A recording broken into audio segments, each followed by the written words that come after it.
जो सबसे पहला कार्ड आया है आपके लिए वो है टू ऑफ पेंटिकल का, जो कार्ड ये बता रहा है कि कहीं ना कहीं आपकी लाइफ में बैलेंसिंग का बहुत इम्पॉर्टेंट रोल रहेगा।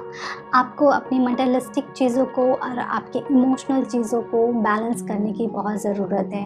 अगर आप क्रिएट नहीं कर पाएंगे ये बैलेंस, तो हो सकता है आपको आगे चल के इशू हो सकता है। बट मुझे ऐसा लग रहा है कि आपके पास चॉइसेस बहुत होंगे। या तो आप किसी चीज़ में या किसी पर्सन में ज़्यादा इन्वेस्ट करना चाहते हैं और आप चाहते हैं कि वो आपके कंट्रोल में रहे, तो ये थोड़ा प्रॉब्लम हो सकता है आपको। इसलिए आपको इक्वालिटी मेंटेन करनी पड़ेगी अपने पार्टनर से। जैसा आप चाहते हैं कि वो आपको ट्रीट करे, वैसा ही आपको उनको ट्रीट करना पड़ेगा।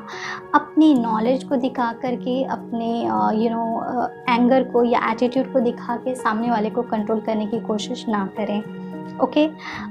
ऐसा हो सकता है कि आपको कुछ ऐसी चीज़ें, अगर आप पब्लिक फिगर हैं या फिर आपको पब्लिक जानती है, तो ऐसा हो सकता है कि आप में से कुछ लोगों के कुछ ऐसी आप लोगों के बारे में कुछ ऐसी, या तो मीडिया में बात फैल सकती है या फिर हो सकता है कुछ स्प्रेड आपके फ्रेंड्स के सामने हो, या कुछ ऐसी चीज़ हो जो आप नहीं अभी तक आपने डिस्क्लोज़ की थी, बट अब वो डिस्क्लोज़ हो रही है। ओके।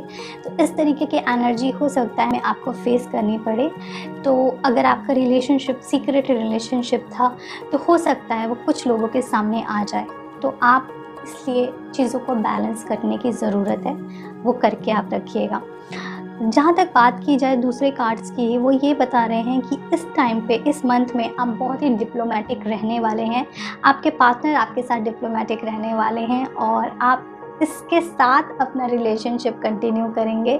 आप किसी को हर्ट नहीं करेंगे, ना आपका पार्टनर आपको हर्ट करेगा, लेकिन पूरी तरीके से सच बात भी नहीं बोली जाएगी आपको, ना आप पूरी तरीके से सच बात बोलने वाले हैं। ओके। बट कम्युनिकेशन आपका इम्प्रूव होता हुआ मुझे नज़र आ रहा है।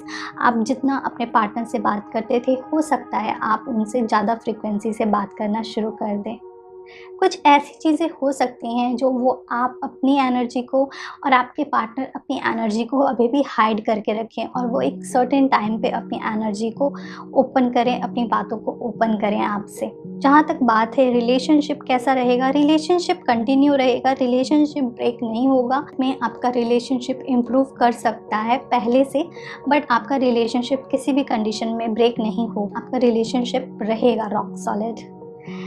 अगर बात की जाए दूसरे कार्ड्स की, तो हो सकता है आपके लिए ये बहुत अच्छा टाइम है पेशेंस के साथ वेट करने का, अपने रिलेशनशिप को ग्रो होते हुए देखने के लिए।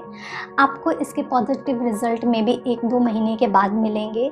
तो आप अपना एफर्ट डालें अपने रिलेशनशिप में। उनके रिजल्ट के लिए आप मत सोचें, उसका रिजल्ट आएगा, बट थोड़ा सा धीरे धीरे आएगा।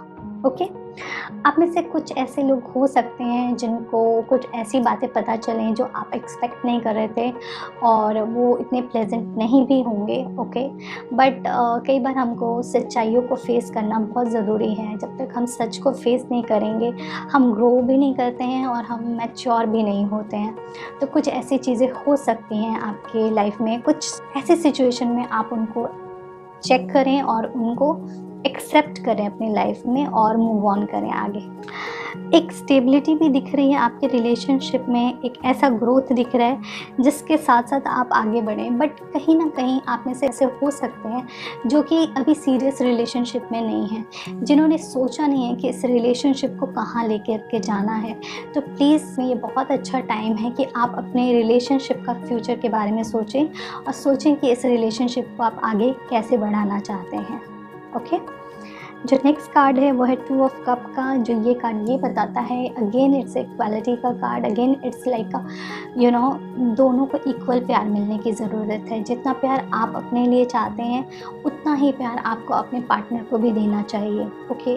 बिकॉज तभी ये यूनिवर्स पूरा होता है। अगर आप सिर्फ और सिर्फ अपने बारे में सोचोगे, तो ये तो एक सेल्फिश रिलेशनशिप हो जाता है ना। तो आपको अपने पार्टनर की भी ज़रूरत के बारे में सोचना है और अपने बारे में भी सोचना है। ओके। तो इस तरीके से आप अपने रिलेशनशिप को और खूबसूरत बना सकते हैं। जो आपके लिए 2 कार्ड्स आए हैं और एंजल कार्ड्स, वो है क्रिस्टल का एंड सेकंड है बुक का। सो फर्स्ट कार्ड है वो है बुक का एंड सेकंड कार्ड है वो है क्रिस्टल का। सो आपको इन दोनों के साथ काम करना है। Your life purpose involving writing, reading, editing and selling spiritual based books. So ऐसा हो सकता है कि आपको कुछ ना कुछ या तो बुक पढ़नी चाहिए, या कुछ अगर आप किसी इस तरीके की संस्था में हैं जहाँ पे आप बुक सेल कर सकते हैं, या फिर बुक नहीं भी सेल कर सकते, नॉलेज दे सकते हैं लोगों को, तो ये भी बहुत अच्छा। तो आप विजडम से रिलेटेड जितना भी काम करेंगे वो आपको स्ट्रेंथन देगा, आपको ताकत देता है, ठीक है। और ये भी हो सकता है कि आप कुछ आर्टिकल्स लिख सकते हैं, okay.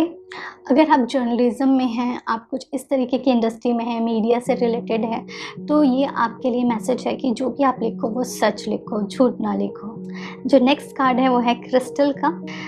The energy of crystal support you and help you with your present situation. ये कार्ड आपको ये बता रहा है कि कोई भी सिचुएशन है आपकी, क्रिस्टल्स के साथ आपको काम करना चाहिए। क्रिस्टल्स आपको हेल्प करेंगे आपके और सारे चक्रास को बैलेंस करने के लिए, और आपको ग्रो करने के लिए, आपकी रिलेशनशिप को ग्रो करने के लिए, और आपके माइंड में जो भी थोड़ी सी डिप्लोमेसी, आपके माइंड में जो भी नेगेटिव थॉट्स आते हैं उनको बैलेंस करने के लिए, ओके।